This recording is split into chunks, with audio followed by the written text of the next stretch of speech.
कितना सुंदर कहा है महाराज। यदि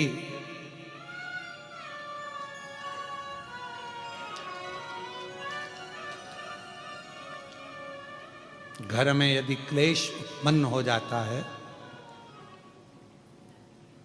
आपका धन, आपकी प्रॉपर्टी, आपकी जमीन, आपका प्लाट, आपका दुकान, आपका पैसा यदि किसी ने कब्जा कर लिया और छोड़ नहीं रहा, प्रत्येक अमावस्या के दिन पीपल के वृक्ष के नीचे जाकर 2 दीप लगाइए घी के।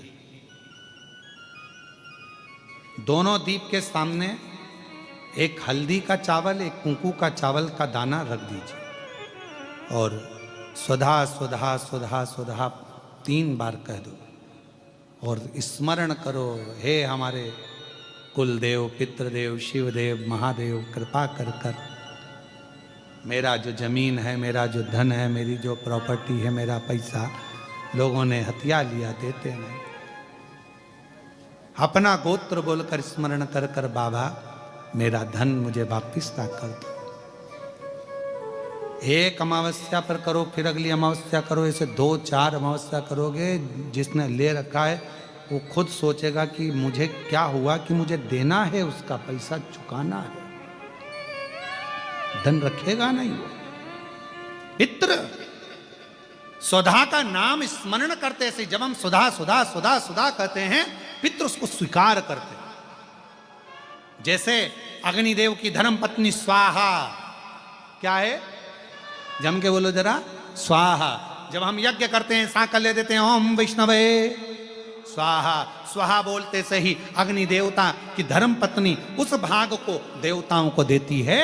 उसी तरह तर्पण, तिलांजलि, पिंड, तर्पण आदि जितने भी हम पितरों के लिए कर्म करते हैं, उसमें हम स्वधा स्वधा बोलते हैं। जब स्वधा बोलते हैं तो वो स्वधा पितरों को भाग देती है और पितरों से कहती हैं, ये मेरा बेटा दुखी है, इसको ये तकलीफ है, इसको ये कष्ट है, तुम इसका ये कष्ट पितृदेव मिटा दीजिए, महादेव की आज्ञा है, इसको सही कर दीजिए। करते, श्रेष्ठ करते। ओम जयंती मंगलकारिणी भद्रकाली कपालिनी दुर्गा क्षमा शिवा स्वाहा स्वधा नमोस्तुते। ओम जयंती मंगला काली भद्रकाली कपालिनी दुर्गा क्षमा शिवा धात्री स्वाहा स्वधा नमोस्तुते।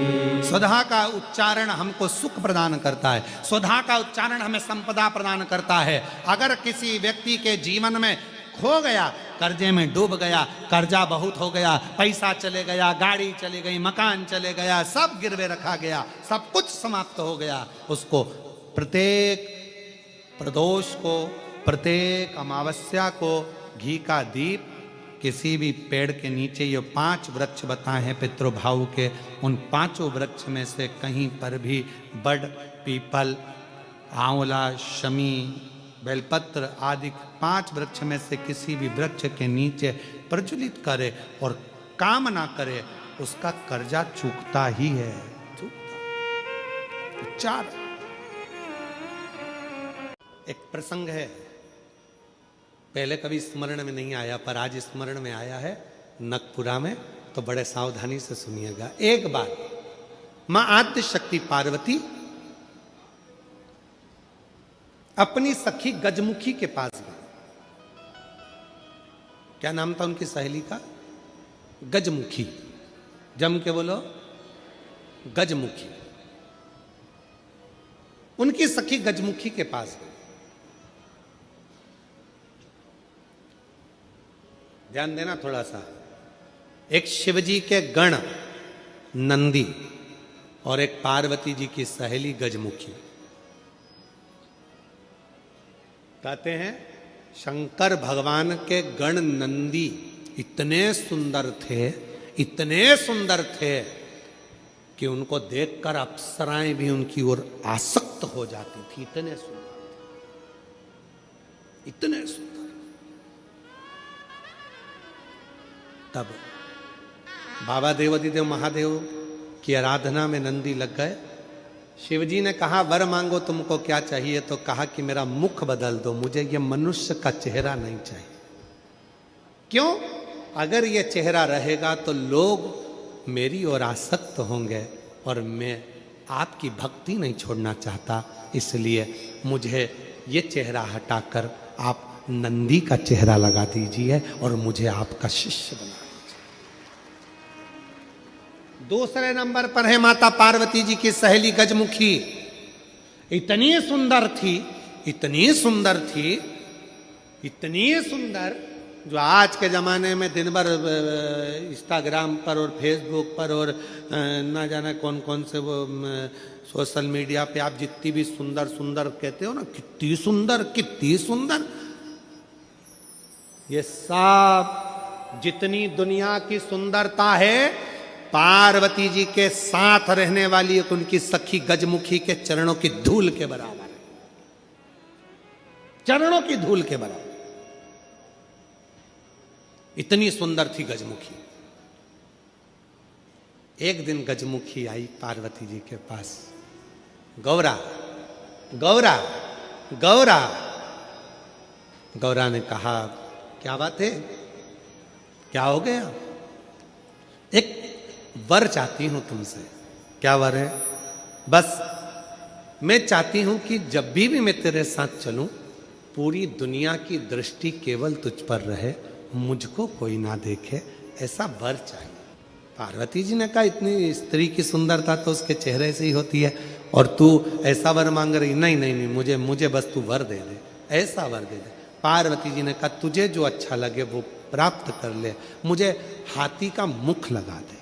हाथी का, ठीक है। गजमुखी हो गई पार्वती जी, बहुत सुंदर। अब एक बार गजमुखी ने नंदी से संवाद कर लिया। बहुत सुंदर प्रसंग है, थोड़ा ध्यान देना। पहली बार स्मरण में आया इसलिए उसको सुनाने का मन कर गया। बहुत सुंदर प्रसंग। गजमुखी ने नंदी से एक बार संवाद कर लिया। दोनों की खींचातानी होने लगी। नंदी कहने लगे भोलेनाथ जी के भार को मैं अपने कंधे पर लेकर चलता हूं, मेरी पीठ पर शिव और शक्ति दोनों विराजमान होते हैं, मैं उन दोनों को भ्रमण कराते रहता हूं। देखा मुझ में बल, मैं शिव और शक्ति को अपनी पीठ पर बिठाकर घुमाता रहता हूं। गजमुखी सुनती रही, सुनती रही। गजमुखी ने कहा रे नंदी, ये तेरा भ्रम है कि तू शिव को उठाकर लेकर जा रहा। ये तेरा भ्रम है कि शंकर भगवान तेरी पीठ पर बैठकर जा रहे हैं। शंकर भगवान को लंका का राजा रावण भी ले जाना चाहता था, पर भगवान शंकर ने अपने अंगूठे को, मात्र पांव के अंगूठे के नख को इतना सा दबाया था और रावण ने पूरा बल लगा दिया था तो नहीं उठा पाया था। जरा सोच नंदी, वो तो शंकर भगवान की कृपा है तुझ पर, इसलिए शिव जब तुझ पर बैठते हैं हल्के हो जाते हैं, इसलिए तेरे साथ चले जाते हैं। पर नंदी मानने को तैयार नहीं। जब नंदी नहीं माना तब गजमुखी ने कहा कि नंदी मेरी बात मान ले। नंदी कहते नहीं नहीं, अगर तुम कहती हो कि शिव हल्के हो जाते हैं भक्त के लिए, तो तुम ऐसा कुछ कर कर बता दो कि शंकर भगवान तुम्हारे कहने पर बैठ जाए। ठीक है। आज गजमुखी पार्वती जी की आज्ञा लेकर तब साधना में बैठ गई। शिवजी प्रसन्न हो गए। क्या बात है गजमुखी, क्या चाहती हो? इतने दिनों से तुम तप साधना कर रही हो पार्वती की, आज मेरी तप साधना? क्या हुआ? बोलो गजमुखी, क्या चाहती हो? गजमुखी ने एक बेलपत्र का पत्ता दिया और बाबा भोलेनाथ जी से कहा, बाबा मेरा निवेदन है, इस पत्ते को मैं हवा में उड़ाऊंगी, आप उस पत्ते पर क्या बैठ जाओगे? शंकर भगवान बोलने लगे, अकेला बैठूं या पार्वती को भी बैठाऊं? गजमुखी बोली, इतने से पत्ते पर पार्वती भी बैठ जाएगी? शिव जी बोले, पार्वती को बिठाऊं, साथ में गणेश जी को भी बिठाऊं कि रिद्धि सिद्धि को भी बिठाऊं? गजमुखी ने कहा, इतने से पत्ते पर गणेश रिद्धि सिद्धि बैठ जाए। शिव जी बोले कि कार्तिकेय को भी बिठा लूं, कि अशोक सुंदरी को भी बिठा लूं, कि जया विशाला सामरी बारी दौतली देव सबको बिठा लूं?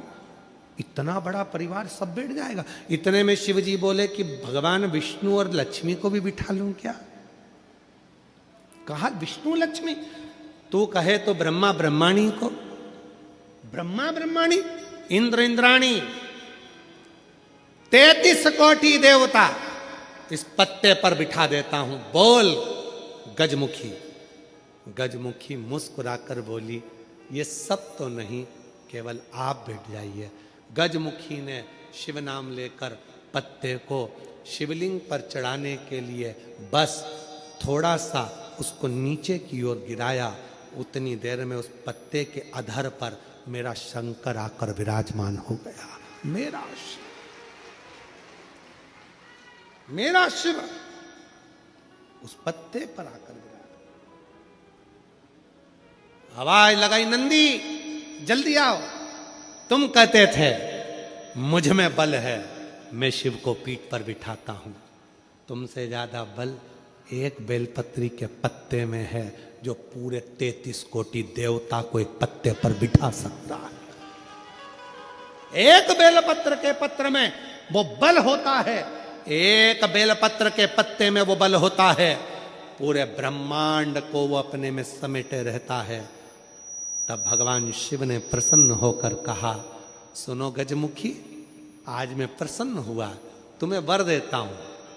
जब भी पृथ्वी पर मृत्युलोक में कोई पार्थिव शिवलिंग का पूजन करेगा और पार्थिव मिट्टी का जब कोई शिवलिंग बनाएगा, उस शिवलिंग को केवल थाली पर, पाटे पर या लक्कड़ पर नहीं, मेरा बेलपत्र रखकर जब उस पर कोई